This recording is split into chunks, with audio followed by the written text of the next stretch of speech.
Welcome to Oh Brother, Not Another Podcast with me. My name is Crispin Cioe, Trace Burroughs, and Miggs Burroughs, presented by the newly transformed and fantastic Westport Library.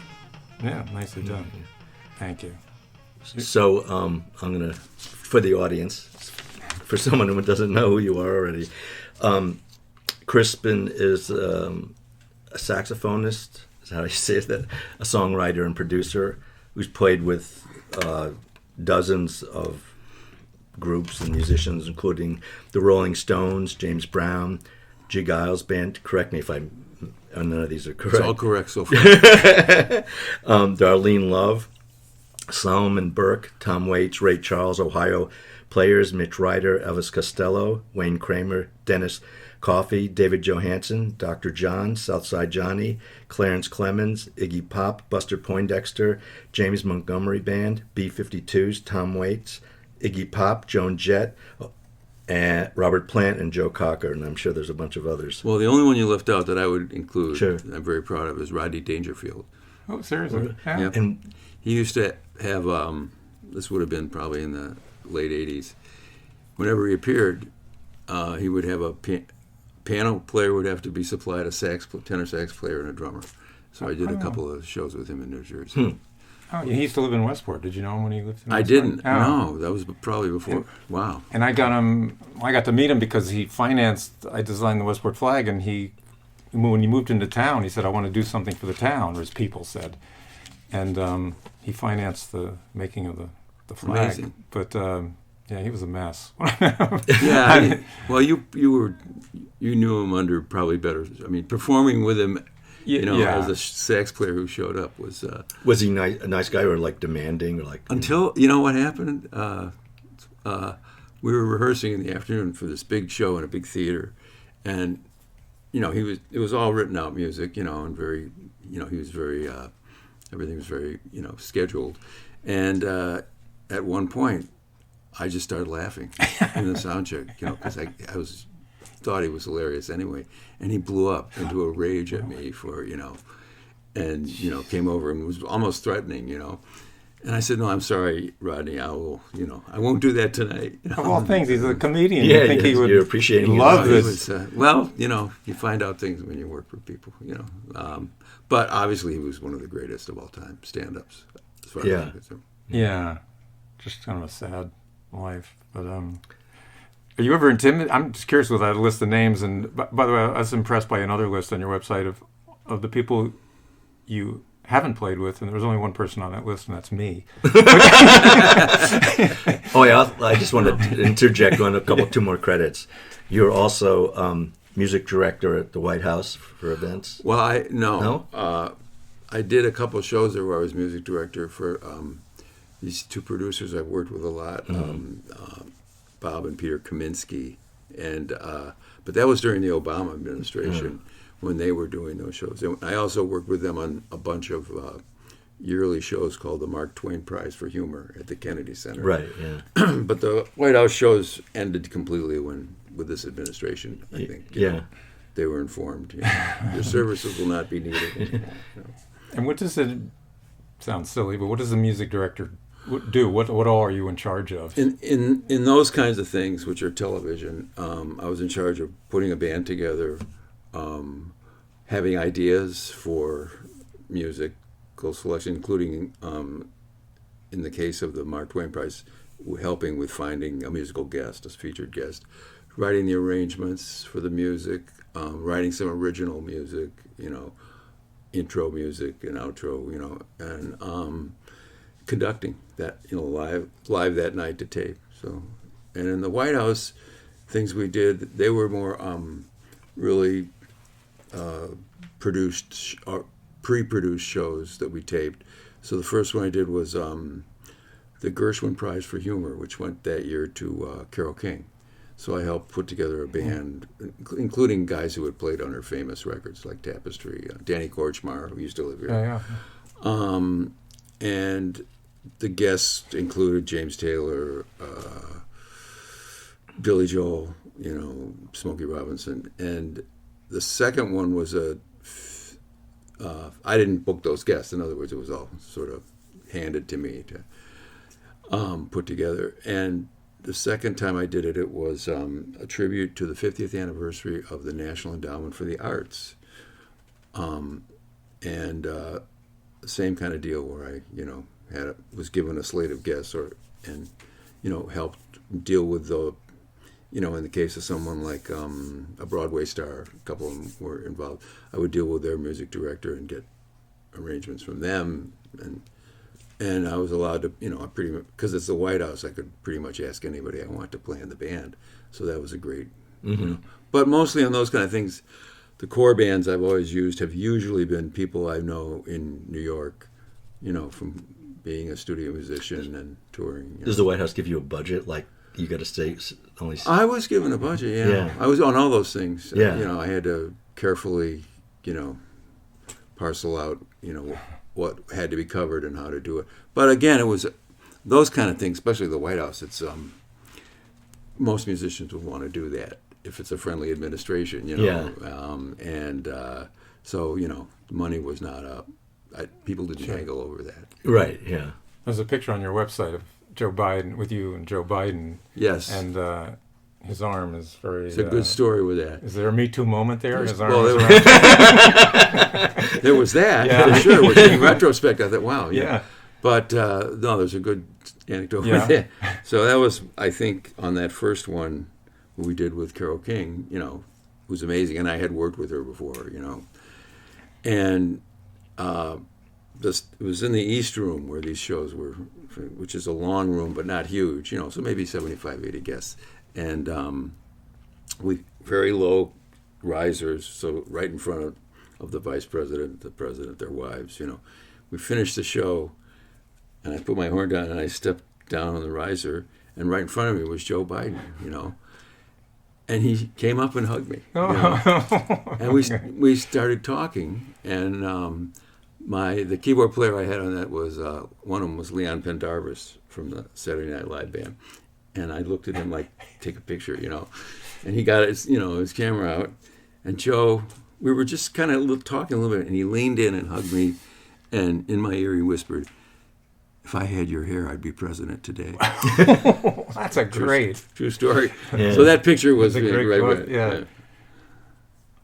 That's very cool. Do you ever find yourself, you're on par with all these people too, but some of them are just so legendary. Yes. Do you think of them that way, or do you have to just block off that and just say, it's another musician, I'm just doing it? I probably did. Yeah. With I think I learned, a lot of what, a huge part of my life in the 80s and 90s especially was with three other guys. We put together a horn section in New York called the Uptown Horns, and we caught on really fast. It was just the right moment, and we were the right people, and we worked really hard. So I learned, I think the first big tour we did and record was with the Jay Giles Band in 1983, and from that point on, I pretty much learned, things about how to deal. It's best to try and keep as focused as possible on the work, and not be awed by their and don't history. don't give anybody a chance to like find fault with me, type thing. But I've been blessed because most of the people I've worked with have been that kind of people, about their art, So that's the kind of people they're looking for. Certainly, the people like the Rolling Stones are like that. They really take their music seriously, which is great because like James Brown. How was that working with him? That was a little different, and that came about because of a former Westport resident who passed away, Dan Harper. Oh yeah, Dan. He used to live right down the street. Yeah, he did. Yeah. And he was an amazing musician. One of the greatest musicians I ever knew in any Really? format. He played every instrument. He could. A lot of his hit records were just him, and Yeah. But when we first got together with the Uptown Horns in the early '80s, he heard something we played on, and and he just got a hold of one of the other guys, Arno, in the horn section, and said, I'm really, dig the way you sound and everything, And we ended up playing on one of his first solo album, And then he started calling us for things, and then after, that's how I first really got out to Westport. He would call me, later in the '80s, and I'd come out and do solos and stuff at his house. I remember I worked on a record here in Westport for Dusty Springfield. He did one of her later albums. But with the James Brown thing, we were on the road, the Uptown Horns, with Robert Plant and the Honey Drippers. Oh, yeah. If you remember that. Yeah, sure. Yeah. And we'd been tacked on to the band he had as the Honey Drippers, because that was like old rock and roll with horns, like actually pre-rock and roll, R&B. And, it was on and off for a year. And at some point we were in maybe in Canada, just north of Seattle, and Dan Hartman called up and he said, the service said, call Dan Hartman. And he said, I just wrote a song. I'm demoing a song I want you guys to play on. And Dan was the kind of guy who really liked us because we could go in and we'd just sit around with him and toss around ideas rather than, he didn't want us to write anything out beforehand on an arrangement. And we said, yeah, great, but we're in, Vancouver. And he said, oh, I'm in L.A., and this tour was going down through California with Robert Plant. So we worked out a date, and we were in L.A. at an off day. We went into the studio, and he was there, and he hadn't told us what it was. And he put up this song, which he said was a demo, which ended up being pretty much the finished master. And he put it up, and it was James Brown, I thought. And I said, what is this? And he said, Sylvester Stallone called me, I'm friends with him, and he said, I want you to write a song for James Brown. I want you to write a #1 hit for James Brown, and it'll be the big song in our movie, Rocky IV. And so Dan said, this is the song. And he started playing, and I said, I haven't heard, James Brown hasn't sounded like that since the early 50s, all his high notes, just perfect. He goes, oh, that's not Mr. Brown, that's me. It's a guide vocal to, he's going to learn the melody, which is flabbergasted. So we spent like a whole day making up parts for that record, and then he said to me, I want you to play a alto sax solo. And I pretty much was passed out by that time, we'd been on the road. And I kind of don't remember recording it. And at some point he said, I did probably about 8 passes of a solo. He said, that's it, you got it. And I said, whoa, yeah, I could fix something. No, I've got it, I can do it, with the mixing and stuff. So, and then we were still on that tour later in the year, and it was on the radio, and we got back to New York, and it was like #1. And he called up and said, now we're going to do a whole album with James Brown in New York called Gravity, and you're going to meet him, and you're going to so that's when we really got to know James Brown. And he was a character, one of my heroes, but, Yeah. But once again, you meet somebody who's your hero, and it's not always exactly what you might have fantasized, He was, the legend goes, he's very demanding, right? Yes, well, first of all, he was allowing to be produced by Dan Hartman, and pretty much Dan and his writing partner, Charlie Midnight, wrote all the songs, that never happened again too much with James or before and after that, Brown. But James Brown respected Dan that much to work with him. I'd say that's a high honor, But yeah, he was impressed because Dan, when we walked into the room, he was sitting there with his then wife and the guy who used to announce him, James Brown, was that guy. Danny, was there, and he looked just like he looked in the old, Live from the Apollo, which was mind blowing to me, And he was kind of scowling. So we had like shoulder length hair, and we'd been on a big rock and roll tour, and we looked like that, And I think that's threw him back, And Dan kind of rushed in and said, you had to call him Mr. Brown. Mr. Brown, these are the Uptown Horns. They did all the parts and arranged all the stuff, and Crispin played the solo on Living in America.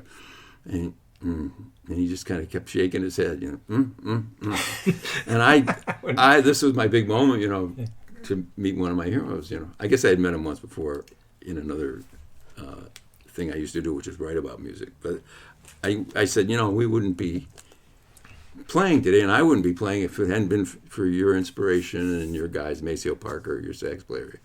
And he said, we wouldn't be doing it if it weren't for you. And he goes, I bet you wouldn't. And then the trumpet player we had at that point, Paul, had very long hair, and really looked rock and roll. And he came up and said something to that effect. And we were both saying, you've been such an influence on us. And, meant it. We really meant it. And he just kept shaking his hand. He turned to his wife one night and goes, my music touches all kinds of people. So then we did the whole album, and it was a great experience. Dan, can't say enough about Dan Hartman, a Westporter. I used to be a drummer, and I heard he lived down there, so I put my flyer in his mailbox.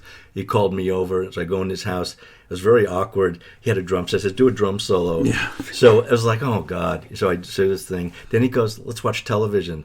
So we're watching the Johnny Carson show, and I was thinking, I'm starting to get a feel that he doesn't really want me over here as a drummer. And so I just said, okay, thank you, and I got to go home now. Funny. Well, that's funny. I may have heard you, because I've lived in this house for 40-some years, and when I was married, and we'd hear Edgewater Hills right down, you could walk there in a minute. And I knew what house it was, the old sea captain's house down there. And at that point, he moved into another house later. Oh, okay. But we'd hear music coming from, we'd say, well, we didn't know who he was at the time or what was going on. We just said, those people have the greatest parties. And the music is so, they're turning up those Stevie Wonder songs, and the guy was there. I mean... Oh, he was something else. I mean, he was a great drummer. Oh, he did. And he was he played bass in, Edgar Winter's band, and when they did Frankenstein and all that, and he wrote Free Ride when he was in that group, when he played guitar on that. I mean, he was just, and he was an incredible vocalist. And later in his career, he really specialized in working with great female diva singers. So that was that Dusty Springfield thing I did. But he worked on that record with Tina Turner, Simply the Best, and he had some huge disco era dance hits, Instant Replay and Relight My Fire with some great disco divas. He was just excellent, amazing musician. I've heard this story a couple times, but that's always great to hear it again. The Chuck Berry and Keith Richards story. I'd be happy to relate that again. So one of my partners in the Uptown Horns is a guy named Arno Hecht, and we had actually played together. I moved to New York because I was living before that. I'm originally from Detroit, but I was in a band and we moved to Boston, and I had lived in Boston previously because I went to Berklee School of Music for a year when I was younger. So Arno and I met when I first moved to New York, and the two of us, two sax players, used to start playing with people, in clubs, CBGBs, places like that. And we knew this guy, Jerry Brandt. I don't know if you ever remember him. He was the guy who ran the Ritz. Remember that venue in New York, which is now Webster Hall, but it was the Ritz. Famous, incredible venue. I'm sure you've been there. He had been an agent in the early 60s at William Morris, who was assigned this new band to book in America called the Rolling Stones. So, he's kind of a famous guy and a character and a great guy. Really was supportive of good music, And he had this place, the Ritz, and he booked it. So he called us and said, I'm booking Chuck Berry for the first time into the Ritz. I want you guys to put a band together to back him up, right? Because Chuck always had put together bands wherever he went. He never carried his own band since the early days. Famously, he did that, and he always didn't seem to really care about the quality of the musicians or he was there to get the money in his back pocket in cash. It always had to be in cash. And he had a famous clause in his contract that said he needed 2 Fender twin reverbs, obscure kind, next to each other, bi-amped a certain way. And nobody ever had that. And there was a clause in his contract with the agency that said, if they're not there when I arrive for sound check, I get another immediate $5,000 in cash, Wow. So... And he always had that in his back pocket, sticking out to here when he was actually on stage performing. So we put together a very carefully, curated band for Chuck. Besides us, now a lot of people may not know that a lot of his old records, his great records, had a couple of saxes on them. Actually, Nadine, that song that was in the Quentin Tarantino movie. Goes to show you never can tell. Had great saxes in it. Pulp Fiction. Yeah. But his song, was in that. And so we had the band all assembled, and he shows up in the late afternoon, and he looked at me and Arno, and he said, "No horns. I don't want any horns." And we weren't kids even then, So I think I stepped up and I said, Chuck, you're really going to want us because we know all the real parts on your records. I must have been convincing even to him. He was about like 6'5", and he went, He goes, what about Honky Tonk? Do you know Honky Tonk, which is an old Bill Doggett tune from the early 50s? And I said, yeah, it's in F. And he goes, oh, real musicians. All right, come on. That's what it So took. thus began a relationship. We've backed him up a whole bunch of times. There's more to that story, as you know, right? Yeah. So we had a great, and that place, the Ritz, held about 3,000 people, which was really packed, and it was packed, And the show went really great, and we jammed. He wanted to actually jam. We did Honky Tonk, which I don't think he did much. And after the show, our dressing room was on one side up a flight of stairs, and his was on the other at that place. And Arno and I decided, well, we're going to go over to his dressing room and thank him and say, thanks, Chuck, And this was after we'd relaxed, a little bit,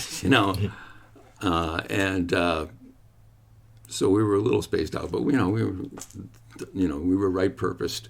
And we climbed these stairs, and I guess I can tell this story because Chuck is gone. Yeah. And he's one of my heroes. So we go up, and there's nobody in the outer dressing room. We can hear somebody's in the inner dressing room. We walk in, and the only people in there virtually are Chuck and two young ladies. Fairly young. I don't know how old. I've heard that's sort of like a regular thing with him. Well, they were kind of one sitting on the one hand, one on the other. We were talking, and we stopped short, and just sort of backed out because the vibe was, we shouldn't be here. You know what I mean? And I think we said, "I'm sorry, Chuck. And he was enraged to see, that we had walked in on him, and he got up. He kind of put him down, He got up, and he's a big guy, and he started coming after us. So in doing that, he turned his back on the door that came into that dressing room from the room, from the Ritz.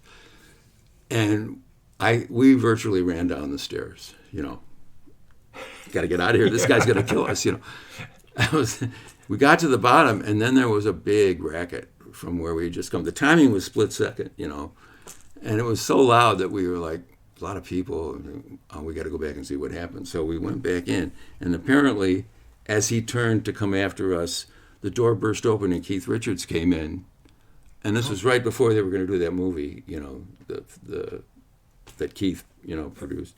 He came in from behind Chuck, and he was ahead of all his people, Keith, to hug him, just hug him and say hi, And Chuck turned around instantly and just clocked him. And so when we walked in the room, Keith was on the floor, out. Yeah. And now all the entourage of, are coming in after, and we're in the doorway, the other doorway, looking, and Chuck's going, well, I didn't know who it was. Some guy came up to me, and he was explaining, and Keith was kind of coming too, Again, Was Keith mad? Was he like? No, Really? no, he really, and we got to know him later because we worked for him. No, that's one of his one of his biggest heroes musically. Yeah. That's why he made that movie as a tribute, That's right. But it got straightened out, and it I don't think it was talked about that much at the time, So, but the tagline to that is, a year later, Jerry Brandt called again and said, we're having Chuck back. and he's asked for you guys, which is like, whoa, wow, we're really great, you know. So we put the same band together. We get out there's 3,000 kids.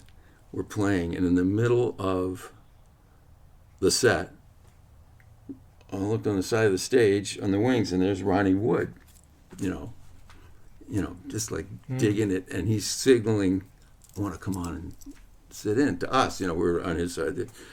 And so Chuck, we sort of like signaled to Chuck, and Chuck looked over, and he stopped the band, because the rule with Chuck is, I put my foot down, everybody stops, or you're fired. I'll fire you off the stage, you know.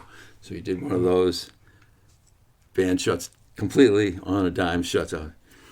And Chuck Berry on the microphone goes, ladies and gentlemen, I'd just like to apologize. I just want to make a public announcement. He's going like this to Ronnie, and he puts his arm around him, and he says, last time I played at this establishment, you know, there was a little misunderstanding, and you know, I just wanted to say, you know, everything got worked out, and how about a big round of applause for Keith Richards? You know, what could you say? You know, okay, Chuck, he's the king. You know, anyway. So that's my Chuck story. Well, we did play with him more after that. You know, and always had a great time. Does he ever rehearse? I mean, or is it just you just jump in? Oh no. Yeah, there's no time for that. His approach really was, if you don't know my music, you shouldn't be here, and I could, you know, we could understand that. But we were honored that after, you know, including that first time, that he wanted to jam on stage in the soundtrack. So we would, you know, play not Chuck Berry tunes, you know, maybe jazzy blues tunes that we knew the heads to, you know. Then he would love that, you know, because he really was an all-around music fan, I think, you know, and definitely knew, you know, the Chicago jazz scene. I mean, when he was coming up in St. Louis, you know. So, we only have a couple minutes left. Anything local or new, local, national, global you want to talk about? I'm involved with two other guys that you know, Bob LaRose from Bobby Q's restaurant, sure, and Peter Propp. We are formulating the festival this year at Labor Day Festival at Levitt Pavilion right now. Blues and, you know, talking acts, booking and putting it together, and we're sort of like a little three-way partnership now on that and some other events. Another one later in the fall is the Connecticut Ukulele Festival, which will be at the Pequot Library in Southport, which Peter started last year, but now we're kind of all pitching in on that. And we're going to start a little concert series at Bobby Q's restaurant. I think the first one, we're going to have James Montgomery, who is actually my oldest friend. Really? He was at 323 for a while, right? Yeah, he came down and played with us. That's right. But he and I grew up together from the time we were 12 in a suburb of Detroit, and stayed friends our whole life. So we see each other. I saw him a couple of weeks ago up in he lives in Newport. He's going to come down and do a concert with us at Bobby Q's. So I'm involved in that. I do play live with Darlene Love, and you know, my band Cracked Ice. I have this band. I think we're going to be playing at the Levitt this summer during the series. You know, and I do recording stuff out of my house in my, you know, what I call my studio. It really, you know, I've learned how to do that. When people send me MP3s of something they're working on, a rough mix, I can lay in the, if they want a sax solo or horn parts. So I do a fair amount of that these days at home. Oh, sorry. Wrap it up, and really appreciate you spending the time in our luxurious studios here. I love it. What's not to love? Almost next door to Dan Hartman. But, Yeah.